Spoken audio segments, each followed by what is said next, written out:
엄청히 여러분의 삶을 주관하셨을 줄 믿고, 또 다음 주도 하나님께서 여러분의 인생과 생각을 늘 주관하시기를 주님의 이름으로 축복합니다.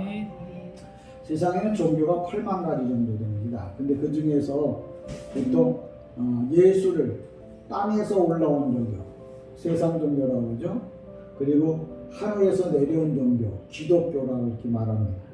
그 중에서도 땅에서 올라온, 땅에서 만들어진 종교 가운데 특히 우리나라 같은 경우에는 불교하고 유교가 아마 우리나라 국민들의 정서에 아마 자리를 잡고 있을 거예요. 그리고 그 다음에 이제 뒤따라 이제 기독교가 늦게 들어왔는데, 많은 분들이 그러더라고요. 불교, 유교, 기독교를 좀 한꺼번에 좀 설명할 방법은 없겠냐 물어보시더라고요. 쉬운 얘기는 아니죠. 목사들도 설명하기가 어려운데, 근데 제가 간단하게 설명을 하면 이렇게 설명할 수 있겠습니다. 예를 들면 젊은 청년이 물에 빠졌어요. 물에 빠진 청년을 보고 어떤 사람이 와가지고 이렇게 말하는 거예요. 여보게 이렇게 오라고, 이렇게 해서 이쪽으로 요 낮은 데로 해갖고 이렇게 오라고, 이렇게 이야기를 하는 종교가 있는데, 그게 바로 뭐냐면 불교예요. 그러니까 이렇게 살라고 알려만 주는 종교가 불교예요. 그러니까 실상 불교 같은 경우에는 알려만 주니 자기가 한 번도 그 사람을 구원해 본 적이 없는 그런 종교가 불교예요. 두 번째죠. 어떤 종교는 또 어떤 사람이 그 길을 지나가다 보고 그 물에 빠진 청년을 향해서 그러는 거예요. 아니 내가 뭐라고 했어. 글로 가면 위험하다고 그랬지. 물가에 가면 물에 빠진다고 그랬지. 산에 가면 떨어진다고 그랬지. 왜 거기가 있냐고. 글로 가지 말라 그랬는데 왜 이거 있냐고. 야단치고 호통치는 종교가 유교야. 유교는 뭐예요?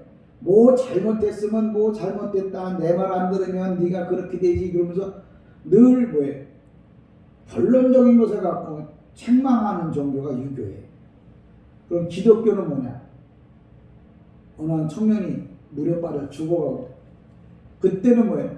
물어보지도 따지지도 않고 뭐예요? 물속으로 뛰어들어서 그 청년을 건져내고, 본인은 그 청년 건져낸 것 때문에 물에서 빠져 죽는, 그게 바로 뭐냐? 기독교예요. 그러니까 기독교는 바로 나를 죽이고 다른 영혼을 구원해내는 종교가 기독교다, 이렇게 보시면 됩니다. 주님께서 하늘 보좌 위에 가만히 앉아 계셨더니 세상 사람들이 다 지옥이라고 하는 바다에 빠져 죽게 생겼어요. 죽어가고 있는 거예요. 그래서 묻지도 따지지도 않고 당신께서 그냥 사람의 몸을 입고 이 땅에 풍덩 뛰어들어서 십자가에 못 박혀 죽으시면서 많은 사람들을 구원해내신, 바로 그게 기독교라고 하는 사실을 이야기를 합니다. 저와 이 땅에 살면서 내가 신앙생활을 하는데 유교적인 신앙생활을 하는지, 아니면 불교적인 신앙생활을 하고 있는지, 아니면 기독교적인 신앙생활을 하고 있는지 한 번쯤은 우리가 돌아보았으면 좋겠다 하는 생각이 들어요. 오늘 7절의 말씀 이렇게 말합니다. 뭐라고 말하냐면, 그 어린 양이 나와 보좌에 앉으신 이의 오른손에 두루마리를 취하십니다, 이렇게 표현을 하는데, 이 어린 양이 그 보통 하나님이 어린 양을, 어린 양이 하나님 보좌 앞에 오셨다, 다시 말하자면 심판의 책을 취하셨다, 이렇게 말하잖아요. 이렇게 잘 들어보셔야 될 게 뭐냐면, 요한이 뭘 봤냐면 예수님께서 심판의 책, 성경에 있는 심판할 권세를 뭐예요? 취했다는 말은 그걸 받았다는 말이에요. 요한도 보았고 나도 보았다는 거예요. 그 얘기는 무슨 얘기를 하고 싶으냐면, 앞으로는 심판하실 분이 하나님이 아니고 누가 심판하신다고? 예수님이 심판한다는 말을 어떻게 표현한다고요? 어린 양, 여기 예수 그리스도예요. 양이 나와서 보좌에 앉으시니 하나님의 그 의의 오른손에서 두루마리를 받았다, 이렇게 말한다는 것은, 하나님이 갖고 있던 그 두루마리를 예수님이 이렇게 받았구나, 그 얘기가 아니고, 모든 심판의 권세가 뭐예요? 하나님에게 있었는데 그 권세를 다 누구에게 넘겨줬다고요? 예수님께 넘겨줬다는 걸. 이걸 세례 요한도 보고 나도 보았다는 거야. 왜? 세례 요한이 보고 요한계시록에다 써놨잖아. 그 요한계시록에 써놓은 그 내용들을 내가 보고 있으니까 현재 세례 요한이 본 것처럼 나도 주님이 하나님으로부터 모든 심판의 권세를 받았다는 말을 받은 것을 뭐예요? 내가 보는 거예요. 난 안 받는데 이렇게 말하면 하나님의 말씀은 현재 능동 분사, 현재 능동. 세례 요한이 지금도 예수님께서 하나님으로부터 심판권을 받은 걸 보고 있듯이 나 또한 지금 하나님으로부터 예수님이 심판권을 받고 계신 것을 내가 보고 있는 거예요. 그 얘기는 마지막에 나를 심판할 분이 바로 예수 그리스도라고 하는 것을 성경에서 알려주는 거예요. 그러니까 여러분이 성경을 제가 읽으면 뭐합니까? 말을 하면 알아먹어야 되고 알아들어야지. 읽어놓고 이게 무슨 말인지를 모르면 성경에 권위가 없는 거예요.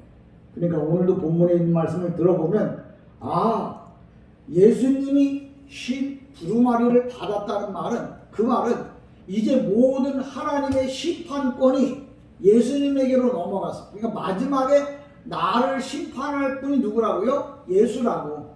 그러니까 내가 하나님한테 잘 보일 게 아니고 이제는 누구한테 잘 보여야 돼요? 예수님한테 잘 보여야 된다는 말을 성경에서 이렇게 표현하는 거예요. 그러니까 예수님을 기쁘시게 하려고 하면, 예수님을 행복하게 하려고 하면 예수님이 원하는 걸 해야 예수님이 행복하고 기쁜 거예요. 이 사실을 여러분이 잘 이해를 하셔요. 그러니까 제가 노예 목사잖아요. 저희 노예가 합동층 노예예요. 근데 이제 합동층 노예는 목요일 4월 달이면 이게 노회장을 뽑는 그런 그 총회를 하면 노예를 합니다.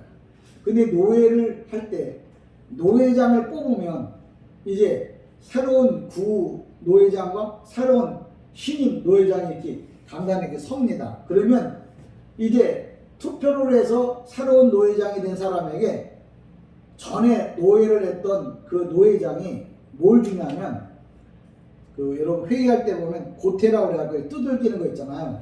이만한 고태하고 성경책을 이렇게 같이 묶어가지고 이렇게 해서 이제 내가 옛날 노예장이고 새로운 노예장 있잖아. 그럼 이거 두 개를 이렇게 줘요. 이걸 이렇게 준단 말이야. 그럼 저걸 왜 주나? 그 주는 게 뭐냐? 이제 모든 노예 안에서 되어지는 권세, 재판권은 다 이분에게 넘어갑니다라고 하는 것을 모든 목사님들에게 보여주고 알려주려고 이걸 갖다가 이렇게 주는 거야. 그럼 저분은 새로운 분은 주셨으니까 받잖아. 그때부터 모든 권세는 다 이 노예장에게 넘어가는 거예요. 그 얘기하는 거예요. 지금 예수님께서 두루마리 성경책을 받았다는 말은 이제 하나님이 재판하던 모든 것들을 다 누가 재판하게 된다고요? 예수님이 재판한다고. 그 재판하는 걸 누가 재판하는 권세를 사도 요한이 보았다고 하는 얘기가 아니라 나도 봤다는 거예요. 이거 여러분 정신 차려야 할 게 그거예요. 나는 모르는데요. 그래서 장님이죠. 못 보는 사람이죠. 그래서 호라우 영적으로 눈을 뜨고 뭘 봐야 된다고요? 이제는 모든 심판, 재판, 축복권이 다 누구에게로 넘어갔다고요? 예수에게로. 그래서 여러분이 인생 신앙생활하면서 누구 이름 불러요? 예수. 왜? 그분에게 모든 권세가 넘어갔기 때문에. 실세라는 거죠. 실세. 모든 권세가 그 사람에게 넘어갔기 때문에. 그걸 보라는 거예요. 그러니까 성경에서 여러분이 왜 나는 예수님을 믿어야 되느냐? 모든 권세가 다 누구에게로 넘어갔다고요? 예수님에게로. 그러니까 그분의 말을 잘 들어야 세상 말로 출세하고 하나님 나라에 가서 좋은 자리에 들어갈 수 있고 하나님을 기쁘시게 할 수 있다는 거예요. 그러니까 사람이 보는 건 뭐냐면 판단을 잘하고 행동을 잘하기 위해서 보는 거예요. 여러분이 영적으로 잘 보라고 하는 말은 이제 모든 권세가 다 누구에게로 넘어갔다고요? 예수님에게로 넘어갔다. 그럼 이제 하나님은 아무것도 아니죠. 아버지로서 그분은 뭐예요? 왕왕의 왕의 아버지로서 존재합니다. 중요한 건 바로 이런 거예요. 우리나라도 더 이야기 설명하자면 우리나라가 이제 만약에 올림픽 개최국이야. 그러면 전에 올림픽을 치렀던 나라에서 올림픽 기를 나중에 어떻게 맨 끝날 때 자기가 흔들던 기를 뭐해? 우리나라한테다가 넘겨줘요. 그 얘기 뭐냐면 앞으로 모든 이 올림픽의 모든 행사권은 이 국기를 갖고 있는 나라가 행할 겁니다라고 알려주고 보여주는 거예요. 그처럼 똑같아요. 지금 예수님께서 그 두루마리를 취했다 하는 말은 이제 그 모든 권세가 다 뭐예요? 예수님에게로 넘어갔음을 이야기하는 거예요. 그러니까 이런 일들을 여러분이 좀 잘 보고 드시고, 내가 왜 예수를 믿어야만 하고 예수 이름을 불러야만 하느냐. 그게 바로 뭐냐면 영적으로 말하면 최고의 뭐예요? 실세가 바로 예수 그리스도예요. 그래서 그분을 믿고 그분의 말씀을 따라 살아야만 우리가 된다는 얘기를 이야기를 합니다.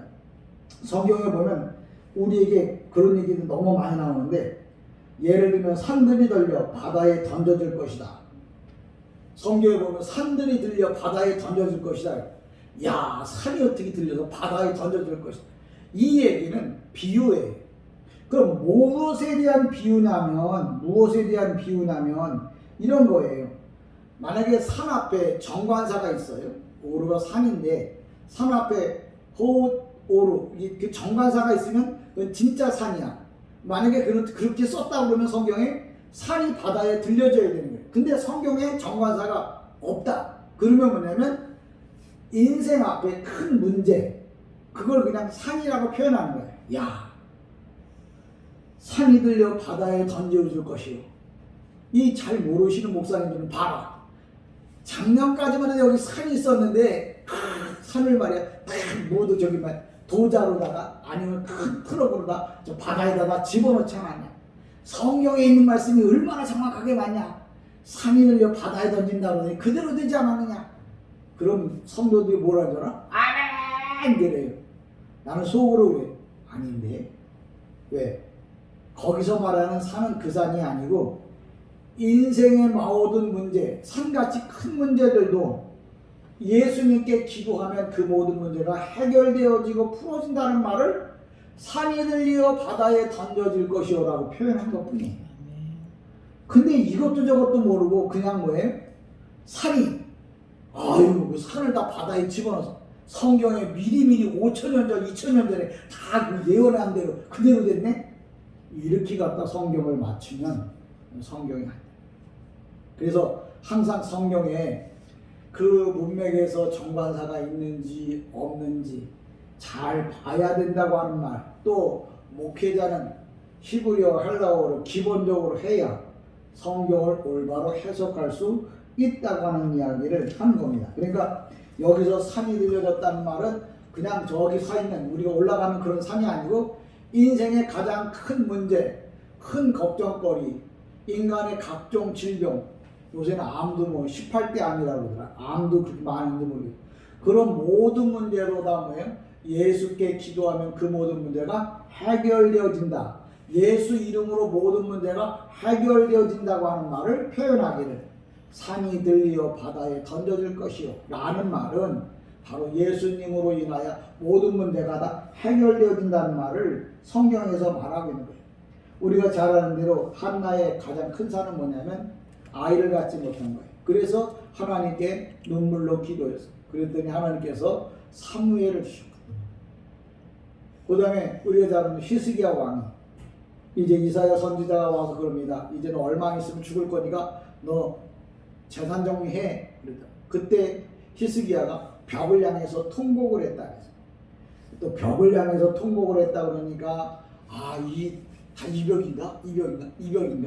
안발 그런 벽이 아니고 그 벽이란 말은 뭐냐면 세상의 모든 줄을 다 끊어버리고 오직 주님만 바라다보고 기도했더니 하나님께서 히스기야의 눈물을 보시고 생명을 15년을 연장해 주잖아요.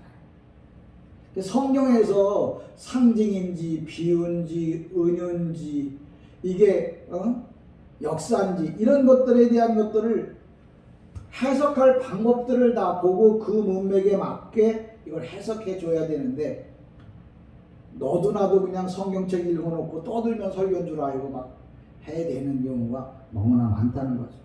어쨌거나 주님은 오늘도 우리에게 뭐예요?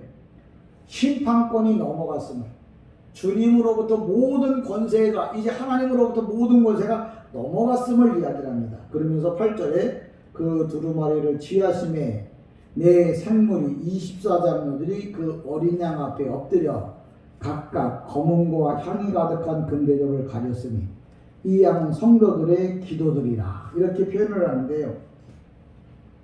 이런 말들은 무슨 얘기냐면 앞에 기록되어진 네 장로 24장로 그가 어떻게 했다고요? 어린 양 앞에 엎드렸다. 이 얘기 뭐냐면 예수 그리스도 말하는 거잖아요. 예수 그리스도께 높은 우리보다 높으신 분들도 다 어떻게 했다고요? 엎드렸다고. 그 얘기는 왜 우리에게 써놓은 거냐면 우리도 그분처럼 엎드리라고. 주님 앞에 엎드려 경배하라고 성경에 써놨단 말이에요. 그러니까 내가 오늘 이날은 주님 앞에 엎드려 경배하는 날이야. 근데 많은 24장로들은 1000년도 아니 5000년도 영원토록 한 번도 주님 앞에 엎드려야 할 날을 빼먹지도 않고 항상 엎드려 경배했다고. 그걸 왜 우리에게 알려주고 보여주느냐면 우리 보고 그렇게 엎드리라는 거예요. 왜 엎드릴까요? 앞서 얘기했잖아요. 주님에게 모든 것이 있다고요? 심판권, 구원권, 창조권, 만왕의 왕, 모든 축복권이 다 누구에게 있다고요? 예수님께 있다고요. 그러니까 여러분이 예수님께 복받기를 원한다면 예수님께 엎드리는 사람이 돼야 돼. 예수님 앞에 예배드리는 사람이 돼야 돼. 왜? 계시록에 보니까 네 생물과 24장로들이 주님을 보기만 하면 엎드렸단 말이야. 왜? 우리 보고 그렇게 하라고. 우리 보고 그렇게 주님을 보기만 하면 엎드리라고, 주님을 생각하기만 하면 엎드리라고 성경에 써놓은 거예요. 왜 그러냐면 그분이 나를 심판할 자요, 그분이 나에게 복을 줄 자요, 그분이 영광을 받을 자요, 그분이 뭐예요? 나를 만드신 분이요, 그분이 나의 모든 삶을 이제 영원토록 인도해 가실 분이라는 걸 성경에서 말해주고 있잖아요. 그러니까 왜 예배를 드리냐? 아유 목사님이 오라고 그래서 가지 뭐. 아유 오늘 왜 가? 아유 안 가면 또 좀 찝찝하니까까지 이렇게 하고 예배 드리러 오면 안 돼요. 왜? 당연히 예배를 받으실 분이야. 왜? 모든 권세가 다 누구에게 넘어갔다고요? 예수님께 넘어갔죠. 모든 축복권이 다 누구에게 넘어갔다고? 예수님께 넘어갔죠.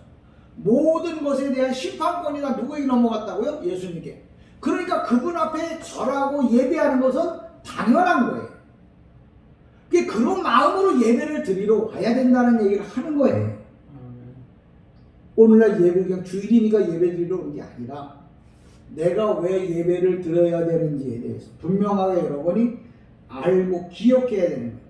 이런 사실들을 여러분이 좀 깊이 생각하시면서 이렇게 말하면 왜 우리는 그분에게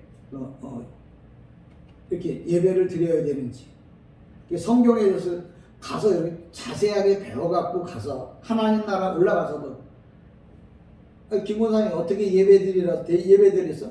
아유 그냥 우리 목사님이 오라고 해서 어쩔 수 없이 왔어. 그래?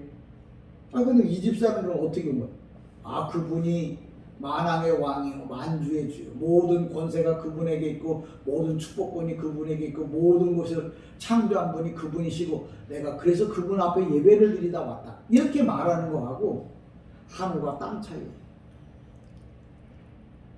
제가 단언하는 것은 아니고 제가 말하건대 여러분들이 똑같은 성도 같죠? 똑같은 교회 같죠? 똑같은 목사 같죠? 하나님 나라에 가보시면 여러분 아마 옛날에 그런 얘기를 해. 야, 넌 줄 서는 끝도 안 보여. 그럴 정도로 차이가 날 거라고 생각이 되죠. 왜? 하나님의 말씀을 모르면.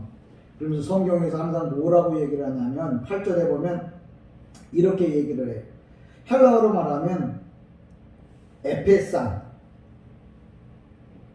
에노피온 톤. 이게 에페산, 에노피온 톤.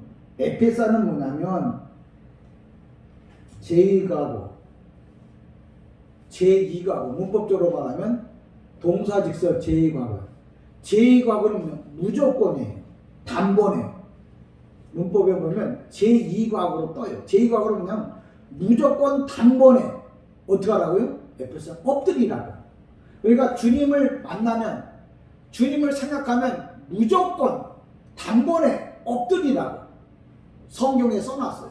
그러니까 여러분이 예배를 드릴 때 이유 조건 따지지 않고 예배를 드릴 날은 무조건 예배를 드려야 한다는 말을 여기다 이렇게 써놓은 거예요. 이게 문법이고 헌법이에요. 야, 내가 에페산으로 썼다. 엎드리라고. 근데 어떻게 썼다고요? 제2가고 동사 직설 제2가고 단수 3인칭, 복수 3인칭.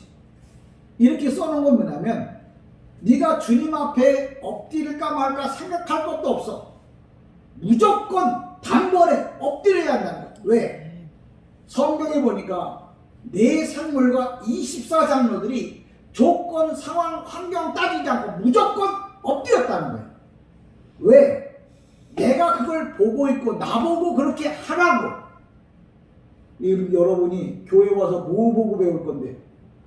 목사가 교회 크게 세웠다고 목사 멋있는 남자라고요? 그거 배워서 뭐 하려고요? 제가 장례식장에 많이 따라서 가보잖아요.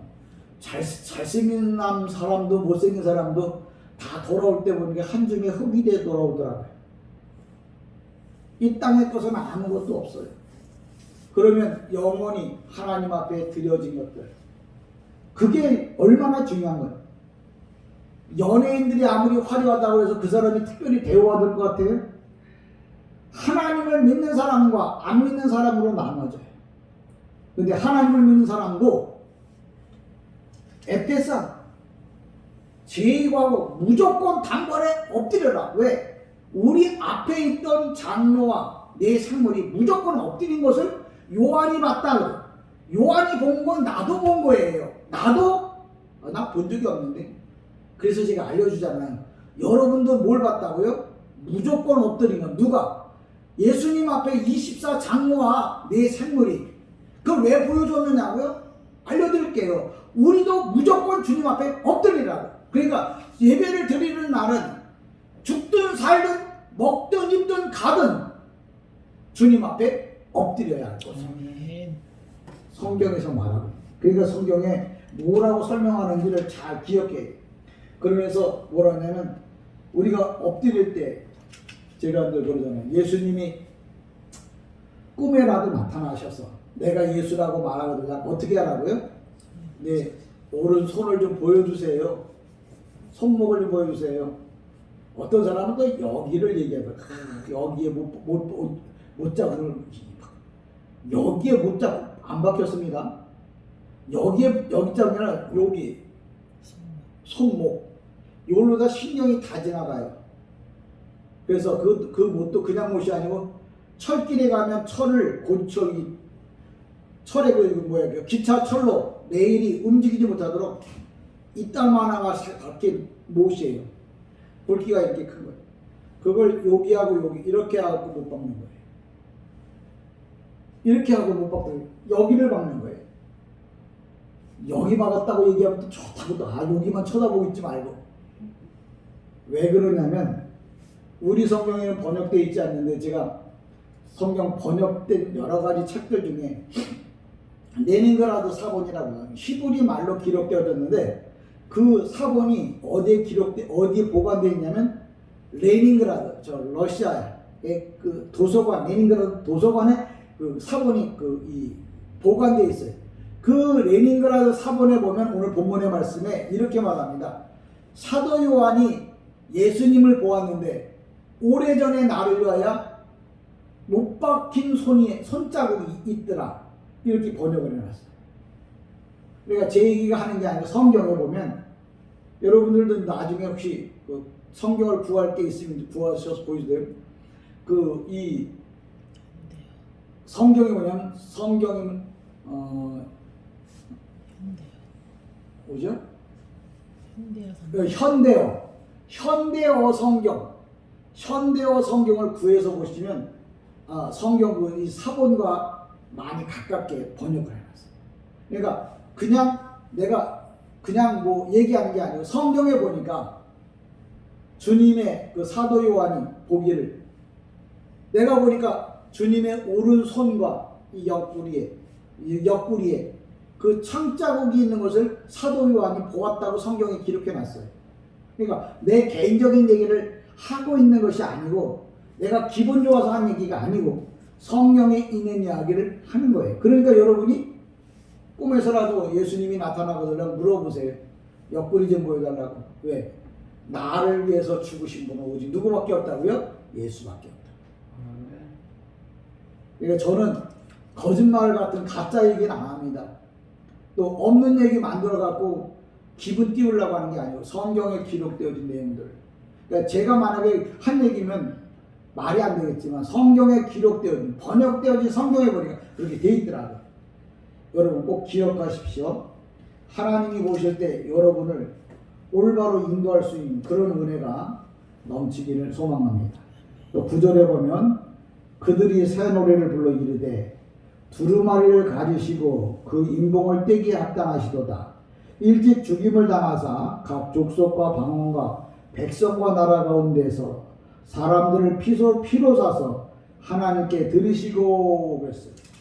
그들이 구원받아 올라간, 그러니까 1차 구원받은 사람, 이런 사람들이 이제 나가서 뭐예요? 구속의 노래를 부르는 거예요.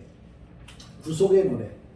우리가 살아가는 대로다가 예수를 믿어서 내가 하늘나라 가서 찬양을 한다고 하는데 무슨 찬양을 해야 될지도 모르고 사람들은 찬양을 한다고 그래요. 근데 저는 여러분에게 이야기하잖아요. 무슨 찬양을 하냐면 예수님이 이 땅에 오셔서 생활한 모든 것들, 그리고 나를 위하여 죽으신 것들, 그리고 주님이 나를 위해서 일으켰던 모든 기적, 이적들, 이런 것들, 쉬운 말로 말하면 주님이 칭찬이 될 만한, 주님께 칭찬이 될 만한 것들로만 뭐예요? 우리가 하늘나라 가서 찬양을 한다. 그게 바로 뭐냐면 새 노래예요. 근데 왜 새 노래냐면 하나님 나라에 가면은 불러도 새롭고 만지면 새로워지는, 그 얘기 무슨 얘기냐면, 아니 그러면 이게 만졌는데 또 새로운 게 또 나타나나, 이런 의도도 포함되어 있지만 더 중요한 건 뭐냐면 하나님 나라는 뭐예요? 끝도 한도 없이 행복한 나라라는 말을 표현할 때 불러도 새 노래 같고 만져도 새 것 같고 그런 거예요. 여러분들도 이제 어른이 됐고 연애를 해봤잖아요. 처음에 집사람 만날 때 손 한 번 만지니까 얼마나 그 땀에 그 손에 땀이 나는지 모르겠더라고요. 그러고 나면 두 번째 만질 때는 안 그래야 되잖아요. 근데 두 번째 만질 때도 뭐예요? 더 설레는 거야. 세 번째도 그렇고 네 번째도 그렇고 계속 설레는 거야. 왜? 사랑하기 때문에 일어나는 현상들이에요. 그러니까 여기 새로워진다고 하는 말은 새롭다고 하는 어떤 개념도 있지만 더 중요한 거 뭐냐면 하나님 나라는 행복으로 가득 찬 나라라는 거예요. 그래서 하나님 나라에 가면은 노래를 불러도 새 노래 같고 오늘 불렀는데 내일 불러도 또 새 노래 같고, 그렇다고 해서 뭐 새 노래가 또 새로운 거냐, 사랑이 늘 넘치니까 사랑할 때는 뭐예요? 봐도 또 보고 싶고, 아니 봤잖아, 아니 또 보고 싶고, 또 새로워 보면 또 왔어, 또 보고 싶어. 왜? 또 새로워. 그래서 새 노래로 노래를 부른다는 말은 날마다 행복한 마음으로 찬양을 하는 곳이 어디라고요? 하나님 나라. 날마다 봐도 뭐예요? 행복한 거예요. 왜? 사랑의 나라라서. 그러니까 하나님 나라에는 뭐예요? 날마다 새로워진다고 해요. 요새는 내가 좋아하는 노래도 몇 번 들으면 치증이 나요. 우리나라 말로 야 좋은 말도 세 번 하면 듣기 싫대. 이 얘기 뭐냐면 사랑이 식었다는 얘기잖아. 근데 살아가는 사람에게는 뭐예요? 10번이고 100번이고 20번이고 자다 말고 일어나서 얘기를 해도 뭐예요? 행복합니다. 그러니까 하나님 나라가 어떤 나라냐고요? 새 노래로 노래를 부른다 그랬더니 날마다 새로운 가사를 쓰고 뭐 이런 식으로만 생각들을 해요. 근데 그것도 틀렸다고 말하진 않아요. 근데 중요한 건 뭐냐면 똑같은 노래를 불러도 오늘의 느낌과 내일의 느낌, 지금에 부르는 느낌과 조금 이따 부르는 느낌이 다 다른 거예요. 그래서 뭐예요? 새 노래가 되는 거예요. 그러니까 여러분 하나님 나라에 가서 날마다 새 노래로 노래를 하고 날마다 주님을 찬양할 것을, 그러니까 성경에서는 우리가 하나님 나라 가면 어떻게 해야 하고 무슨 노래를 불러야 되고 그 노래가 어떤 노래인지에 대해서 다 성경을 통해서 계시해주고 알려줬단 말이에요. 그러니까 여러분 그거 다 배워갖고 어디 가서 하나님 나라 가서 써먹어야 되는 거예요. 근데 이 땅에서 개뿔 아무것도 안 배우고 부끄러운 구원이나 받아서 가보면 뭐예요? 찬양을 하려니 부를 노래가 있나? 예수님을 봤는데 이게 인사를 해야 되는 게 엎드려야 되는 건지 뭐라고 말을 해야 되는데 말할 게 있나? 그러니까 지금 하나님과의 거리가 뭐예요? 떨어져 있다. 그래서 저는 여러분이 영적으로 정말 올바른 신앙, 올바른 믿음으로 배워야 돼요. 그래서 영원히 변치 않는. 그래서 오늘도 동방의 박사들이 805km나 떨어져서 왔단 말이에요. 그들이 805km나 떨어져서 왔는데 왜 동방이라고 표현을 하느냐면 동방, 그냥 동쪽을 가리켜 동방이라고 말하지 않고 헬라어에서는 생명의 빛이 던져지는 곳을 동방이라고 불러요. 그러니까 동방박사 세 사람이 동방. 그러니까 또 무식한 목사님들, 죄송해요 목사님들, 무식한 목사님들은 왜 동방 그러면 이제 해 뜨는 나라 대한민국은 동방이에요. 그 방위는 뭐냐? 이스라엘에서 동쪽이야. 이스라엘에서 동쪽은 어디냐? 지금으로 말하면 이란. 이란에서부터 이스라엘까지가 한 805km 돼요. 이란, 이라크. 옛날에 파사와 메대와 파사가 바로 뭐냐면 거기에 있던 사람들이 동방박사 복음의 빛을 던졌다는 말은 그들이 예수의 복음을 받고 그 복음에 감사해서 뭐예요? 베들레헴까지 찾아왔다는 말은 예수 믿고 구원받은 사람은 동방박사가 돼서 어디로 가야 돼요? 하나님이 만들어놓은 새하늘과 새 땅, 거기가 성경에서 말하면 베들레헴이고 영적으로 말하면 천국인 거예요. 이런 거 저런 거 여러분이 잘 알고 내가 동방박사네? 그래서 동방은 뭐냐? 예수를 찾아오는 사람들을 동방박사라. 여러분이 오늘 예배당에 나왔어. 그럼 영적으로 여러분이 누구야? 동방박사야. 근데 동방박사인데 세 사람이라고 성경에는 기록되어 있지 않아요. 어디 뭐라는? 동방박사, 마고이스. 마고이스는 원래 히브리어는 아니에요. 박사들이야. 근데 이 3명인지 4명인지 몰라요. 박사들로 돼 있어요. 성경에 뭐 금두, 은, 동 이렇게 바친 사람 있잖아요. 황금과 유향과 모략. 헌금을 낸 사람들 이름만 있지 그렇지 못하고 다른 것을 낸 사람들도 분명히 좀 있을 거라고 생각돼요. 그들이 뭐예요? 복음을 듣고 천국을 찾아왔어. 그게 바로 그냥 유대 땅 베들레헴. 천국이 어디냐? 여기가 천국입니다. 그래서 천년왕국이라고 천년왕국 거기 있죠. 여기가 이 땅이 천년왕국일 거라고. 여러분 성경에서 천년왕국 하나님 나라는 누가 계신 곳이에요? 예수님. 하나님 예수님이 계신 곳이 천국인 줄 믿으시기 바랍니다. 이단들이 와서 여기가 천국이라 그럼 여기 하나님 계시고 여기 예수님이 계셔야 돼요. 그냥 예수님도 하나님도 안 계신데 여기 천년왕국이라고 말하면 잘못된 거죠. 그러니까 오늘날 왜 사기를 당하느냐면 몰라서 당하는 거예요. 왜 이단에 빠지느냐면 몰라서 빠지는 거예요. 여러분은 이단에 빠지지 않으려면 하나님의 말씀을 똑바로 알아야 돼요. 동방박사라고 하는 말. 그래서 동방에서 이제 복음을 듣고 베들레헴 천국까지 왔던 사람이 있는데 그 사람을 우리가 세상에서는 동방박사라. 요새는 그냥 죄라고 하는 세상에서 복음을 듣고 교회로 찾아온 사람을 성도라, 일명 동방박사. 그래서 동방박사는 어떤 사람이냐? 예수를 찾아 나올 줄 아는 사람이 동방박사. 두 번째, 동방박사는 와서 주님 앞에 무릎을 꿇었어. 세 번째, 동방박사는 뭐예요? 주님 앞에 예물을 드렸어. 이 동방박사가 저기 그림 그려 있는 저 사람들을 두고 말하는 게 아니고 누구를 두고 말한다고요? 나를 두고. 왜요? 현재형으로 뜨니까. 동방박사는 지금도 뭐예요? 예수님을 찾아서 베들레헴으로 왔다고요. 온다고요.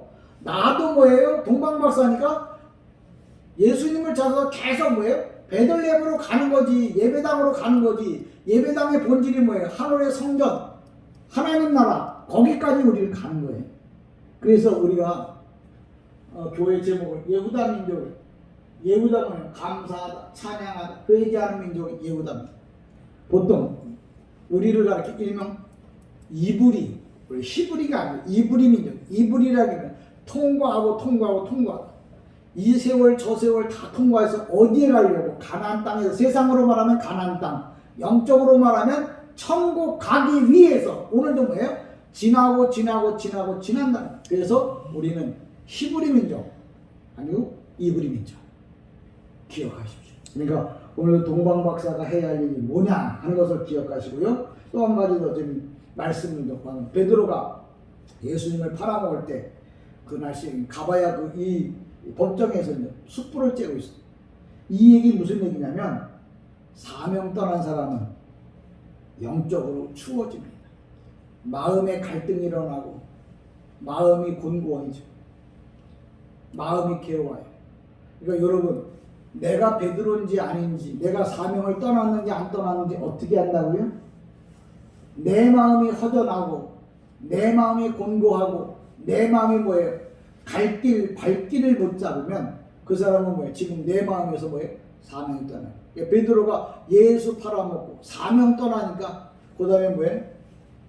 세상적으로 말하면 이렇게 불빛을 쬐고 있지만 영적으로 말하면 사명 떠난 사람은 늘 뭐예요? 춥고 배고픈 거예요. 여러분의 영혼이 춥고 배고프다면 여러분의 사명이 떠난 거죠. 사명을 떠나고 있다고 보셔도 돼요. 그 다음에 죄에 빠진 자는 정말 예수의 빛이 필요하다는 걸 말해줘요. 시간이 또 많이 지났으니까 또 기회가 될 때 전하고 하나님의 말씀을 여러분 잘 기억하십시오. 뭔 얘기예요? 예수 찾아오는 자가 동방박사요. 불빛 쬐고 있는 사람이 뭐예요? 사명 떠난 베드로라고. 내가 동방박사가 될 거냐? 아니면 베드로가 될 거냐? 또 한 주간 동안 여러분 곰곰이 생각해 보시고 이왕이면 여러분이 동방박사처럼 날마다 주님 앞에 찾아오고 주님 앞에 무릎 꿇고 주님 앞에 찬양하고 주님께 예물을 드리는 이런 신앙 믿음이 되어지기를 주님의 이름으로 간절히 축복합니다.